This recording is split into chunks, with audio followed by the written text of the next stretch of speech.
Basic of accounting के बारे में हम लोग बात कर रहे थे, कुछ बात किए भी थे। उसके बाद एक चीज़ और उस दिन देखे थे, बेसिक ऑफ टैली। क्या कि टैली हम लोग क्यों यूज़ करते हैं, क्या है, ये सब चीज़ें हम लोग देखे थे। तो इसमें टैली में बस ये चीज़ें बताए थे कि टैली क्या है और क्या क्या हम लोग पढ़ेंगे। अब उससे पहले बेसिक ऑफ अकाउंटिंग में इसका ज़रूरी क्या पड़ा, तो ये सब कहानी हिस्ट्री के तौर पे हम लिख दिए कि बेसिक ऑफ, अगर अकाउंटिंग की बात कहा जाए तो उस दिन शायद सपना नहीं थी। तो an accounting is summarise record of day to day transaction is such a way that the user can form opinion about business, judge it performs and take certain decision। मतलब एक लाइन में, एक वर्ड में अगर कहेंगे तो कोई भी अगर आप बिजनेस चालू करते हो तो डे टू डे ट्रांजेक्शन आपको करके रखना पड़ेगा, रिकॉर्ड करना पड़ेगा, ठीक है। तो अकाउंट में यही सारा चीज़ें होता है। अब ये क्यों होता है, तो ये इसलिए होता है कि बिजनेस को आप जज कर सको, ठीक है, बिजनेस को आप आगे बढ़ा सको। क्लियर, ये सारी चीज़ें करके देखते हैं। और एक चीज़ और बता देते हैं, टैली पढ़ते पढ़ते आपको वो चीज़ें भी पढ़ा देंगे कि लोग कंपटीशन क्यों नहीं निकालता है, ठीक है। अब कहोगे कंपटीशन क्यों नहीं निकालता है, तो उसके पास कोई रिकॉर्ड ही नहीं है, प्रॉपर डॉक्यूमेंटेशन ही नहीं है। जैसे कोई भी चीज़ को कहा जाता है ना, डॉक्यूमेंट बना के रखो, रिकॉर्ड रखो। या फिर आप लोग छोटा बच्चा क्लास में जब पढ़ते होंगे या देखिएगा किसी को, छोटा बच्चा जो खास करके प्राइवेट स्कूल में जाता है, उसके पास एक डायरी दिया जाता है, ये होमवर्क है, ये बनाना होता है ना, आप लोग भी किए हैं। तो क्या आज उस चीज़ को कंटिन्यू रखे हैं, क्यों छोड़े? हाँ, टू डू लिस्ट जो भी बोलिए उसको, तो आज तो नहीं कर रहे हैं। तो आपको पता नहीं है कि हम कल क्या पढ़े थे।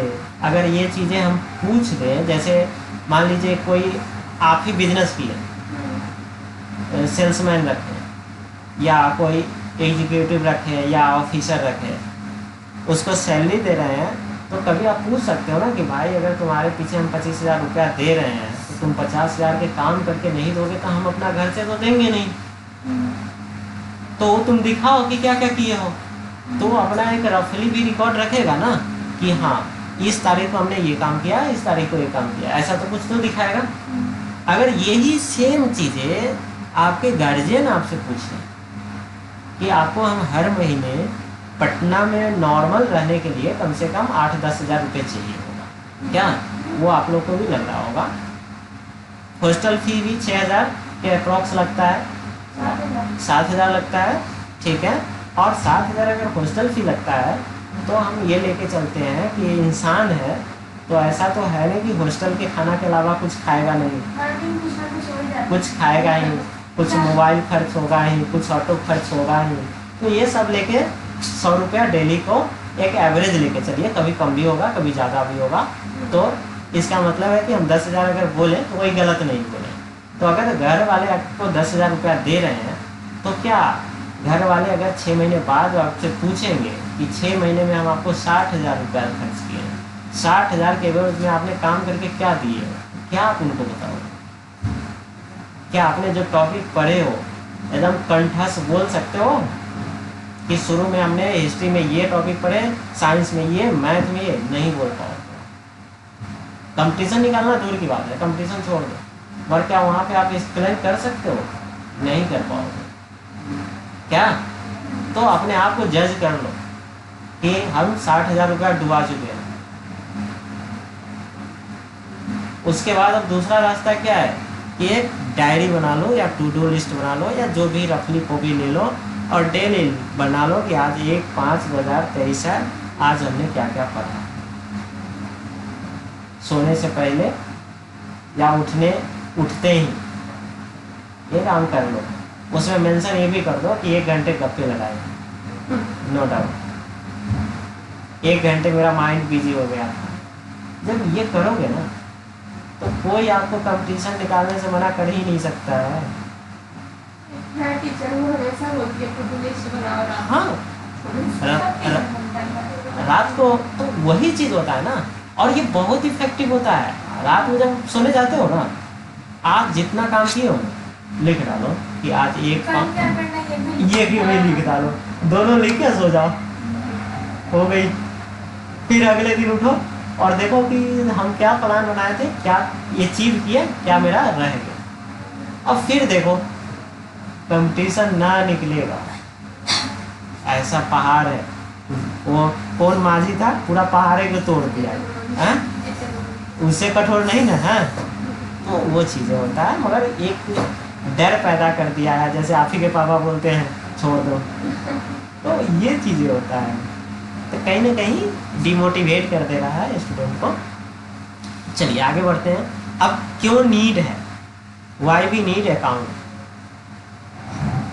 व्हाट इज हिज प्रॉपर्टी, मतलब ये जानने के लिए कि आपका प्रॉपर्टी क्या है। प्रॉपर्टी को ही एसेट बोलते हैं, ठीक है। उसके बाद व्हाट इज लाइबिलिटी, लाइबिलिटी को क्या बोलते हैं, कर्ज आप बोल सकते हो, जो आपको चुकाना है, देना है। How much profit loss he has incurred in the business, आपने क्या प्रॉफिट किया, क्या आपका लॉस हुआ बिजनेस में, वो चीज़ें। फाइनेंशियल पोजीशन, आपका फाइनेंशियल पोजीशन क्या है। Will he be in position to meet the commitment in the coming year, आप आने वाले ईयर के लिए क्या कमिटमेंट किए हो, क्या प्लान बनाए हो। अब मान लो कि 10 फ्रेंड हो, 10 फ्रेंड में उसमें से 3-4 बोला कि चलो कहीं घूमने चलते हैं, सपोज डैट गया हो गया, नालंदा हो गया, कहीं भी यानी। अब आप भी वहाँ खड़े हो तो आप भी बोल दो कि हाँ हम भी चलते हैं, बट कब बोलोगे पता है, जब आपके पास पैसा हो पॉकेट में 10,000, क्या, मगर मालूम चला कि आपके पास पैसा 2,000 है और पापा जी बोले हैं कि अभी जब तक हम भेजते नहीं हैं इसी से काम चलाना है। कई बार ऐसा भी गार्जियन लोग बोलते हैं कि अभी यही काम चलाओ फिर हम भेजेंगे, तो क्या आप चाहते हुए भी नहीं जा पाओगे, समझ रहे हो इस चीज़ को। तो ये सब कब होगा, जब आपके पास डॉक्यूमेंटेशन है। तो इसलिए आपको क्या करना पड़ेगा, अकाउंट मेंटेन करके रखना पड़ेगा। अब कुछ टर्म्स हैं, कुछ वर्ड्स हैं जो इसमें हम लोग यूज करेंगे। सपना आप कॉमर्स से हो क्या? हाँ, तो सपना को तो एसेट, प्रॉपर्टी, लायबिलिटी ये सब पता होगा ऑलरेडी, बताने की ज़रूरत ही नहीं है। फिर भी व्हाट इज ट्रांजैक्शन, अब ट्रांजैक्शन क्या है, ट्रांजैक्शन वही है जो डेली हम लोग ट्रांसफ़र करते हैं। Transaction means transfer of money from one party to another, ठीक है। Sales of computer, purchase of furniture. अब ये सब का डेफिनेशन एकदम हम इजी में और शॉर्ट में बनाए हैं। अगर कॉमर्स के थ्रू देखिएगा तो ये सब का डेफिनेशन और ज़्यादा होगा, अलग अलग तरह का होगा, मगर हम उतना बनाए हैं कि एक कॉमन जो साइंस का स्टूडेंट हो या आर्ट का स्टूडेंट हो वो भी लेके चले। अब हु इज डेबिटर, अब जैसे प्रज्ञा से पूछे कि डेबिटर क्या होता है, क्या पता है? नहीं, जबकि सपना को पता होगा डेबिटर क्या होता है। जैसे who is debtor, debtor is a person to whom we sold goods on credit basis, ठीक है। उसी तरह है creditor, creditor is a person from whom we purchase goods on credit basis। अब देखिए बैंक में ट्रांजैक्शन सब लोग किए हैं, डेबिट क्रेडिट लिखता है वहाँ पे, इसको शॉर्ट में वो DRCR लिखता है। तो जैसे CR लिखा क्रेडिट और DR लिखा डेबिट, जब हम पैसा जमा कराते हैं बैंक में सेविंग अकाउंट में तो क्रेडिट लिखता है, CR लिखता है, और जब हम निकालते हैं तो क्या निकलता है, डेबिट लिखता है, ठीक है। ये सारी चीज़ें हैं। तो उसी तरह से यहाँ क्या है कि debit is a person to whom we sold goods on credit basis. ठीक है, क्या we sold goods on credit basis, मतलब गुड्स बेचे किस बेसिस पे, क्रेडिट पे, उसके क्रेडिट पे, मतलब पैसा पे नहीं, उधारी, क्या कह सकते हैं सपना?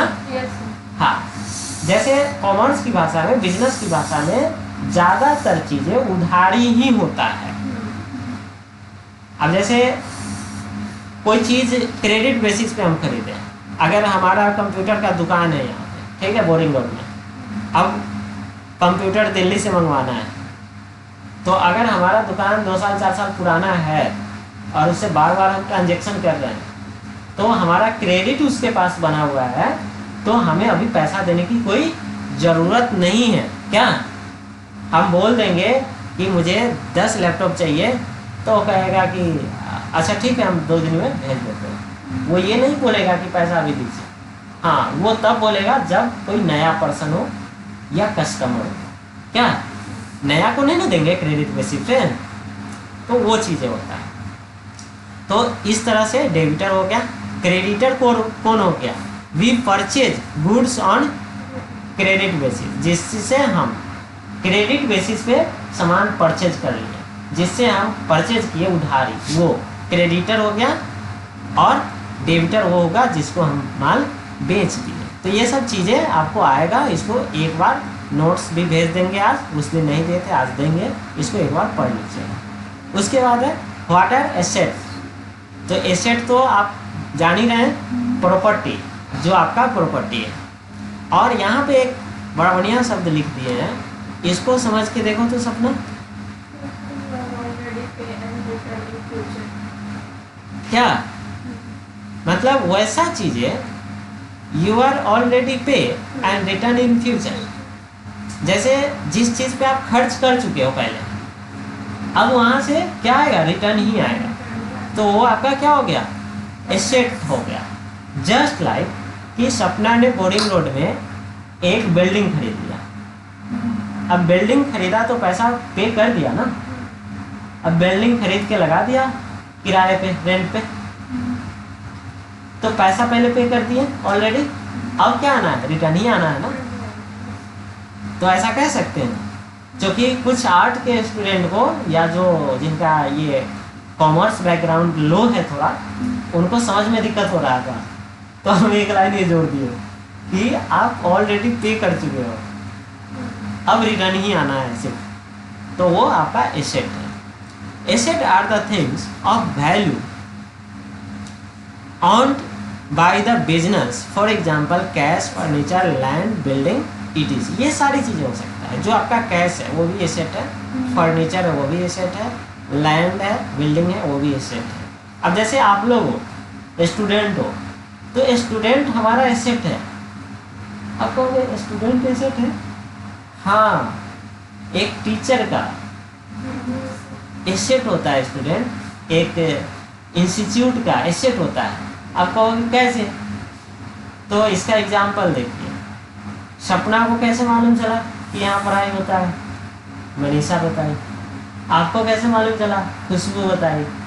अब मनीषा को हम पढ़ाएं, उसको अच्छा लगा तब ना वो बताई, तो ये हमारा एसेट है। क्या मनीषा पे एक बार हम खर्च कर दिए, एक बार पढ़ा दिए, अब कोई भी पूछेगा, गप्पे भी 10 फ्रेंड कर रहे हैं, मुझे ना कंप्यूटर पढ़ना, तो क्या बोलेगी?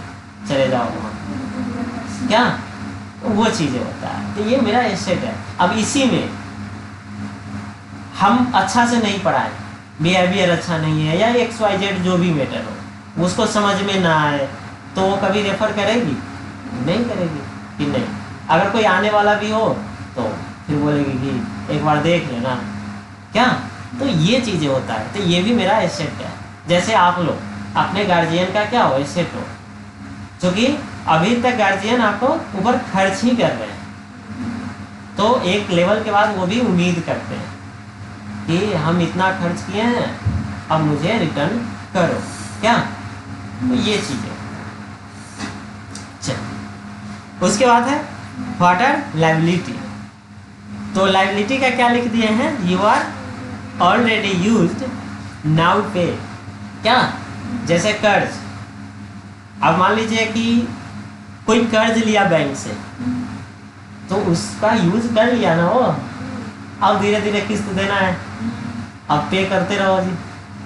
अब जैसे आप लोग हो, क्या हो, लाइबिलिटी हो, किसके लिए? गार्जियन के लिए।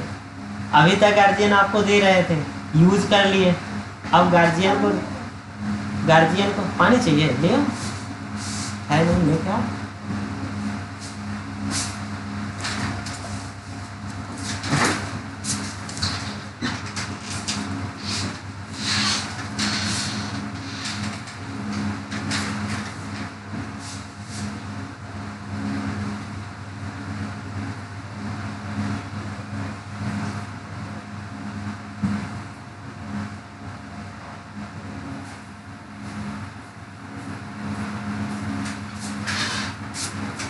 आईडी आज नहीं लाया। आईडी आज नहीं लाया है। ये पढ़े थे याद आ गया। मैं तो नहीं सुन रहा था।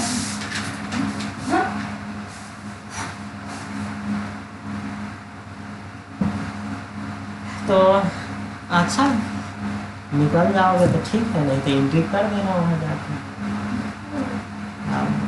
जो रूल है रूल फॉलो करोगे, बस वही बात है।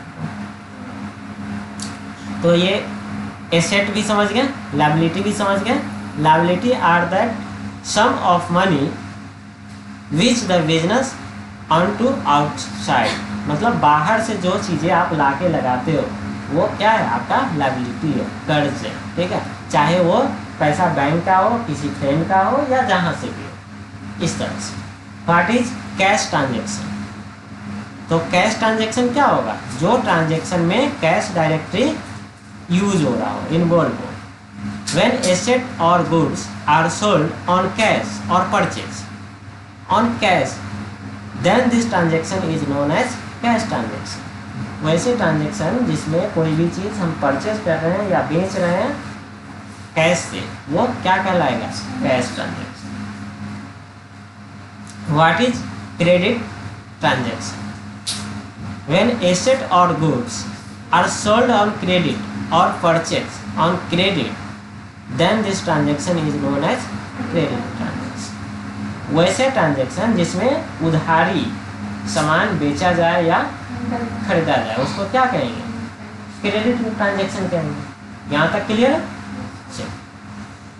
तो ये सब वर्ड आगे आपको बार बार आएंगे, इसलिए हम थोड़ा सा लिख दिए। अब देखिए टाइप ऑफ अकाउंट। अकाउंट है, अकाउंट का टाइप भी होगा। अब अकाउंट का जो टाइप होगा वो नॉर्मली 3 टाइप में बांटा गया है, पर्सनल, रियल, नॉमिनल। कहीं कहीं इसको 4 या 5 में भी बांट देते हैं। क्या सपना को मिला भी होगा, मगर हम अगर 3 में भी बांट दें तो हमारा काम चल जाएगा, क्योंकि हम लोग बैठे हैं टैली पढ़ने, अकाउंट पढ़ने नहीं बैठे। क्योंकि अकाउंट पढ़ने बैठेंगे ना तो अगर इंटर लेवल का भी करेंगे तो 2 साल लग जाएगा। क्या अगर मास्टर लेवल का करेंगे तो 3 साल लग जाएगा। अपने को करना है 2 महीने में, 1.5 महीने में, टाइम है नहीं। तो बस इतना लेके चलेंगे कि 3 पार्ट में इसको बांटेंगे, पर्सनल, रियल, नॉमिनल। अब ये चीज़ें देखते हैं, वही चीज़ यहाँ लिख दी है। There are 3 types of accounts. Personal account. Personal accounts means the account related to person. The person receives benefit from the business. Those benefit person's accounts is said to be debited. If the person gives any benefit to the business, then the person account is credited. ठीक है, तो ये वही चीज़ हुआ कि personal account कौन सा account होगा? जैसे किसी पर्सन का पर्सनल अकाउंट है, ठीक है, जैसे राम अकाउंट, SBI अकाउंट, ये सब पर्सनल अकाउंट में आएगा। अब इसमें जैसे कोई चीज़ हम जमा कराते हैं तो क्रेडिट लिख के देता है बैंक वाला, जबकि निकालते हैं तो डेबिट लिख के देता है। ये चीज़ है। उसके बाद है रियल अकाउंट। तो रियल अकाउंट, पर्सनल अकाउंट किसी पर्सन का हो सकता है, तो क्या रियल अकाउंट भी किसी पर्सन का हो सकता है? नहीं। इसका एग्जांपल होगा नहीं। Real accounts are accounts of asset and properties that can be seen, touch, can be purchase and sold. Accounts of tangible things comes under this. ठीक है, जैसे land, building, motor car, cash, इटीज, ये सब किस में आएगा? रियल अकाउंट में। ठीक है, तो ये सारी चीजें। अब इसमें कुछ वर्ड जोड़ दिए थे हम, सीन, टच। ठीक है, वो ऐसा चीज जिसको हम देख सके, छू सके, क्या? तो वो आएगा रियल अकाउंट। अब ऐसा क्यों लिखे हैं, तो अभी ये चीज क्लियर हो जाएगा। तीसरा क्या है? नॉमिनल। तो नॉमिनल के बारे में बोला जाता है the accounts which are related to the accounts of incomes and expense incurred by the business is called as nominal account. ठीक है, the accounts which are related to the accounts of income and expense incurred by the business, जो income हो expand हो, वो nominal account में आएगा। accounts of intangible things will comes under this। अब यहाँ tangible things था, जबकि यहाँ intangible things आ गया। ठीक है, इसके एग्जाम्पल में क्या आ गए? Discount, interest, commission. अब यहाँ सीन टच था, तो क्या कमीशन को आप टच कर सकते हो? डिस्काउंट को आप टच कर सकते हो? इंटरेस्ट को टच कर सकते हो? नहीं ना। तो अब समझ में आ गया कि जब भी अगर कोई बात आएगा डिस्काउंट का, इंटरेस्ट का, कमीशन का, तो वो नॉमिनल अकाउंट हो जाएगा। अगर कोई प्रॉपर्टी है, बिल्डिंग है, कोई टैंजिबल थिंग्स है, वो कहाँ जाएगा? रियल में। अगर किसी पर्सनल का अकाउंट है, पर्सन का अकाउंट है, तो वो पर्सनल हो जाएगा। क्या इतना अगर जान लेंगे तो हम लोग बेसिक अकाउंटिंग का जो रूल है वो आगे फॉलो कर सकते हैं, इसमें कोई इशू नहीं आएगा।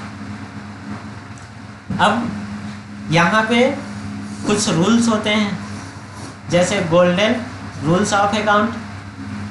तो गोल्डन रूल्स क्या होता है? हाँ, यही होता है, और आपने पढ़ा भी होगा।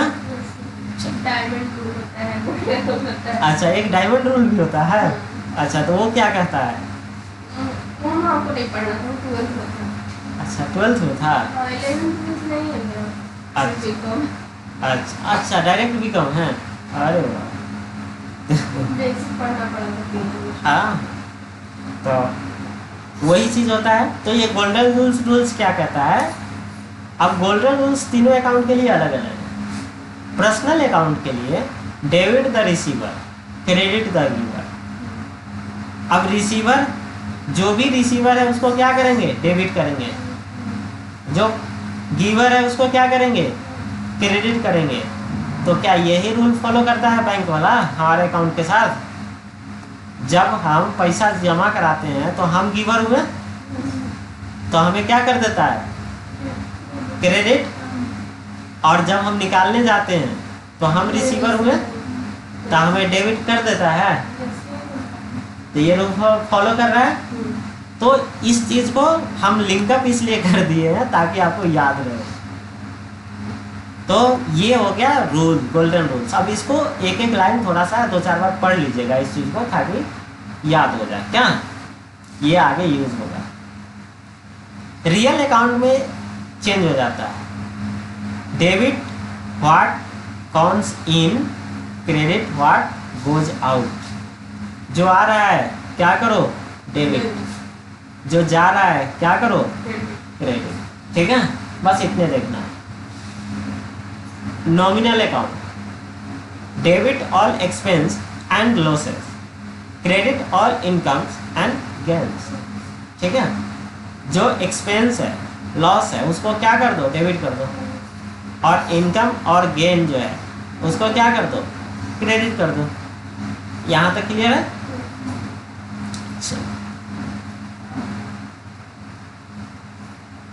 अब इसके बाद एक वर्ड आता है बैलेंस शीट का।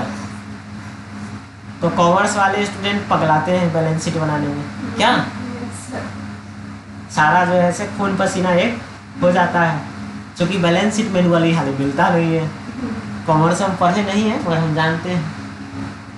सब क्वेश्चन लास्ट में बैलेंस शीट बनाना होता है। हाँ, एक balance sheet summary balance sheet बनाना पड़ता है और वो हाल मिलता नहीं है। मगर टैली वाले को बैलेंस शीट बनाना ही नहीं है। मजे की बात ये है, अब आपको ये चीज़ें अब मालूम चलेगा कि टैली पढ़ के हम क्या फ़ायदा करेंगे, क्या बेनिफिट मुझे मिलेगा। टैली वाले को बैलेंस शीट बनाना नहीं है, तो ये क्या कर दिया आप, तो वो खुद से जनरेट कर देगा बैलेंस शीट। हाँ, it is a statement of affair, it is not an account because there is on debit credit side in balance sheet there are two side, liability and asset. एक liability side होता है, एक asset होता है। Left hand side show the liability and right hand side show the asset.